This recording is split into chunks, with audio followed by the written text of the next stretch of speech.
किसी ने बड़े कमाल की बात कही है, सब्र और सच्चाई एक ऐसी सवारी है जो अपने सवार को कभी गिरने नहीं देती और ना किसी के कदमों में, ना ही किसी की नज़रों में। हेलो दोस्तों, स्वागत है आपका आपके चैनल एसटी ऑलराउंड में। दोस्तों आज है 14 जनवरी और 14 जनवरी के सभी महत्वपूर्ण करंट अफेयर्स की हम डिटेल से चर्चा करेंगे। दोस्तों आपको बता दें, आप अगर किसी भी कॉम्पिटिटिव एग्ज़ाम की तैयारी कर रहे हैं तो इसमें बहुत सेलेक्टेड और इम्पॉर्टेंट क्वेश्चन लिए गए हैं जो कि आपके आने वाले एग्ज़ामों के लिए बहुत ही ज़रूरी होंगे। और दोस्तों हमने वीडियो में एक नॉलेज बूस्टर भी ऐड किया है जो कि आपके करंट अफेयर्स के साथ साथ अन्य जीके की नॉलेज को भी बूस्ट करेगा। तो चलिए दोस्तों स्टार्ट करते हैं आज के अपने पहले इंपॉर्टेंट क्वेश्चन के साथ। पहला क्वेश्चन है दोस्तों, ग्लोबल रिस्क रिपोर्ट 2022 को किसने लॉन्च किया है? दोस्तों इसका आंसर होगा विश्व आर्थिक मंच ने। किसने किया दोस्तों? विश्व आर्थिक मंच। तो चलिए दोस्तों इसके बारे में हम जानते हैं थोड़ा सा। यह रिपोर्ट व्यापार, सरकार और समाज में विशेषज्ञ और वैश्विक नेताओं की वैश्विक जोखिम धारणाओं को ट्रैक करती है। यह रिपोर्ट 5 श्रेणियों में आर्थिक श्रेणी, पर्यावरण श्रेणी, भू राजनीतिक श्रेणी, सामाजिक श्रेणी और तकनीकी की श्रेणी में जोखिम की जांच करती है दोस्तों। और ये संस्करण बता दें आपको, ये क्वेश्चन जो है, जो ग्लोबल रिस्क रिपोर्ट है, ये 17वां संस्करण था। कौन सा संस्करण था? तो 17वां संस्करण था। चलिए दोस्तों अब वर्ल्ड इकोनॉमिक फोरम की बात आई है तो चलिए इसके बारे में जानते हैं। WEF फुल फॉर्म क्या होता है दोस्तों? वर्ल्ड इकोनॉमिक फोरम, विश्व आर्थिक मंच। स्थापना कब हुई थी इसकी? तो 1971 जनवरी में हुई थी और मुख्यालय है कोलगनी जो कि स्विट्जरलैंड में स्थित है। इसके अध्यक्ष कौन है दोस्तों? क्लाउज स्क्वाब है। चलिए दोस्तों अब हम जानते हैं प्रमुख 5 रिपोर्ट जारीकर्ता और किसने जारी की है इसके बारे में। दोस्तों पहला है सुशासन सूचकांक को किसने जारी किया? तो केंद्रीय मंत्री गृह मंत्री अमित शाह ने इसको जारी किया है। स्टेट हेल्थ इंडेक्स 2021 को किसने जारी किया? तो नीति आयोग ने इसे जारी किया है। वहीं विश्व प्रतिभा रैंकिंग रिपोर्ट 2021 को किसने जारी किया है? तो ये जारी किया है international institute for management development में। ठीक है दोस्तों, और ग्लोबल हेल्थ सिक्योरिटी इंडेक्स 2021 को जारी किया है तो न्यूक्लियर थ्रेट इनिशिएटिव और Johns Hopkins centre for health security के द्वारा जारी किया गया है। एशिया पावर इंडेक्स 2021 को जारी किया है तो किसने किया है? लोवी इंस्टीट्यूट ने जारी किया है, जो कि इसका मुख्यालय सिडनी, जो कि कहाँ है? ऑस्ट्रेलिया में है। ठीक है दोस्तों, चलिए अब दूसरे क्वेश्चन की ओर बढ़ते हैं दोस्तों। उससे पहले प्लीज़ दोस्तों आप हमारे चैनल को लाइक करिए, वीडियो को शेयर करिए, साथ ही साथ चैनल को सब्सक्राइब करिए और अपने मित्रों को ज़रूर भेजिए दोस्तों, और बेल आइकन प्रेस कर लीजिए जिससे आने वाली वीडियो का नोटिफिकेशन आपको मिल जाए। तो दूसरा क्वेश्चन है दोस्तों, हाल ही में IPL 2022 का टाइटल स्पॉन्सर कौन बना है? तो इसका आंसर होगा दोस्तों टाटा समूह बना है। कौन बना है? टाटा समूह। इसके पहले कौन होता था? तो वीवो होता था। अब वीवो को हटा करके टाटा समूह। चलिए इसके बारे में ही जानते हैं दोस्तों डिटेल से हम। IPL के अध्यक्ष ब्रिजेश पटेल ने 11 जनवरी 2022 को पुष्टि की कि टाटा IPL 2022 और 2023 के टाइटल स्पॉन्सर के रूप में वीवो की जगह लेगा। असल पर क्या हुआ दोस्तों, 2018 से 22 तक तो IPL के टाइटल स्पॉन्सर 22,000 में खरीदा था वीवो ने, लेकिन बलवान घाटी में साल 2020 में भारत और चीन के बीच तनाव के कारण सैन्य टकराव होने के बाद वीवो पर इससे हटने का दबाव बढ़ गया और इसी के कारण वीवो हटा दिया गया और टाटा ने अब इसकी स्पॉन्सरशिप खरीद ली है। IPL 2020 में ड्रीम 11 IPL का प्रायोजक भी बना।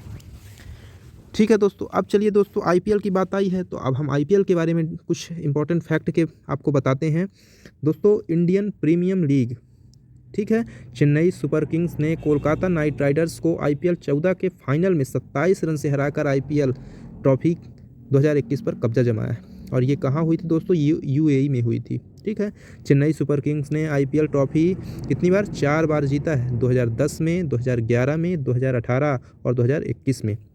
सबसे बार किसने जीता है? सबसे ज़्यादा बार तो मुंबई ने जीता है। IPL का पहला संस्करण दोस्तों कब हुआ था? तो 2008 में हुआ था। ठीक है, और इसे किसने जीता था? तो राजस्थान रॉयल्स ने जीता था। भारत में IPL BCCI आयोजित करती है। वहीं IPL टीम दिल्ली डेयरडेविल्स का नाम बदलकर दिल्ली कैपिटल्स हो गया है। सबसे ज़्यादा बार IPL किसने जीता दोस्तों? तो मैंने बताया मुंबई इंडियंस ने। कितनी बार जीता है? 5 बार जीता है। कब कब? 13 में, 2015 में, 2017 में, 2019 में और 2020 में। इसे याद करना भी आसान है दोस्तों। 2013 से एक बार आप ध्यान रखिएगा, तो 13 के बाद हर जो विषम अंक हैं उसमें जैसे 13, 15, 17, 19, बस 2020 में आपको माने 13 और 2020 ध्यान रखना, बस हो गया। चलिए दोस्तों आगे बढ़ते तीसरे क्वेश्चन की ओर। रेलवे यात्रियों के खोए हुए सामान को ट्रैक करने के लिए भारतीय रेलवे ने किस मिशन को लॉन्च किया है? इसका आंसर हो जाएगा दोस्तों मिशन अमानत को लॉन्च किया है। दोस्तों आपको बता दें कि हाल ही में रेलवे मंत्रालय ने ये यात्रियों के लिए सुविधा शुरू की है। चलिए इसके बारे में दोस्तों डिटेल से जानते हैं। रेलवे के पश्चिम रेलवे क्षेत्र के रेलवे स्टेशन सुरक्षा बल ने रेल यात्रियों के लिए अपना खोया हुआ सामान वापस पाना आसान बनाने के लिए मिशन अमानत नामक एक नई पहल शुरू की है। मिशन अमानत के तहत खोए हुए लगेज सामान का विवरण फोटो के साथ जोनल रेलवे के आधिकारिक वेबसाइट पर अपलोड किया जाएगा। दोस्तों अब इंडियन रेलवे की बात आई, चलो इसके बारे में हम जानते हैं। इंडियन रेलवे की स्थापना हुई थी 16 अप्रैल 1853 में। ठीक है दोस्तों, मुख्यालय कहाँ है? नई दिल्ली। वहीं रेल मंत्री कौन है? तो अश्विनी वैष्णव जी हैं। रेलवे बोर्ड के अध्यक्ष कौन है दोस्तों? तो ये वीके त्रिपाठी, जो हाल ही में भी बदले गए। आरपीएफएस महानिदेशक कौन है? तो अरुण कुमार इसके आरपीएफएस महानिदेशक हैं। दोस्तों आपको एक बात और जानना चाहिए कि जो स्वतंत्र भारत के पहले रेल मंत्री कौन हैं? तो जॉन मथाई हैं। ये बहुत क्वेश्चन आते हैं दोस्तों, इन्हें जरूर ध्यान रखिएगा। चलिए आगे बढ़ते हैं। चौथा क्वेश्चन है दोस्तों, हाल ही में 79वें गोल्डन ग्लोब अवार्ड 2022 की घोषणा की गई। इसमें बेस्ट एक्टर ट्रैक्टर लिखा गया है। इन ड्रामा का किताब किसे दिया गया? तो इसका आंसर होगा दोस्तों विल स्मिथ। बहुत ही चर्चित एक्टर हैं ये विल स्मिथ। चलिए इसके बारे में जानते हैं दोस्तों। अब हम जानते हैं गोल्डन ग्लोब अवार्ड होता क्या है दोस्तों। यह अवार्ड अमेरिका में ऑस्कर पुरस्कार के बाद फिल्म और मनोरंजन जगत से इससे जुड़े सबसे बड़े पुरस्कार में माने जाता है। वहीं हार्वर्ड फॉरेन प्रेस एसोसिएशन की तरफ से यह दिया जाता है। इस पुरस्कार का मुख्य उद्देश्य होता है कि मनोरंजन जगत में उत्कृष्ट कार्य करने वालों का सम्मान करना। ठीक है दोस्तों, चलिए आगे बढ़ते हैं। पांचवा क्वेश्चन है, हाल ही में राष्ट्रीय युवा दिवस कब मनाया गया? तो इसका आंसर होगा दोस्तों 12 जनवरी को। स्वामी विवेकानंद जी की जयंती पर यह दिवस मनाया जाता है। चलिए इसके बारे में डिटेल से जानते हैं हम। 1984 से भारत सरकार ने 12 जनवरी को राष्ट्रीय युवा दिवस घोषित किया था, 1984 को, और 1985 से प्रतिवर्ष 12 जनवरी को राष्ट्रीय युवा दिवस मनाया जाता है। अच्छा दोस्तों, 12 जनवरी को तो राष्ट्रीय युवा दिवस मनाया जाता है। क्या आपको ये भी पता है कि अंतर्राष्ट्रीय युवा दिवस कब मनाया जाता है? तो दोस्तों ये भी ध्यान रखें, 12 अगस्त के दिन मनाया जाता है। ठीक है, ये भी आप जरूर ध्यान रखिएगा। चलिए और कुछ आपको फैक्ट बताते हैं दोस्तों।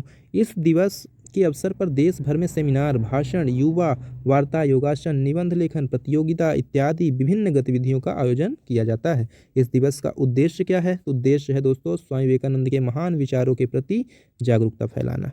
ठीक है दोस्तों, चलिए अब बढ़ते हैं अपने अगले, लेकिन उसमें पहले स्वामी विवेकानंद जी के बारे में हम जानते हैं दोस्तों। स्वामी विवेकानंद जी का जन्म हुआ था दोस्तों 12 जनवरी 1863 को कलकत्ता, बंगाल प्रेसिडेंसी के कलकत्ता में हुआ था, और उनका मूल नाम था नरेंद्र नाथ दत्त।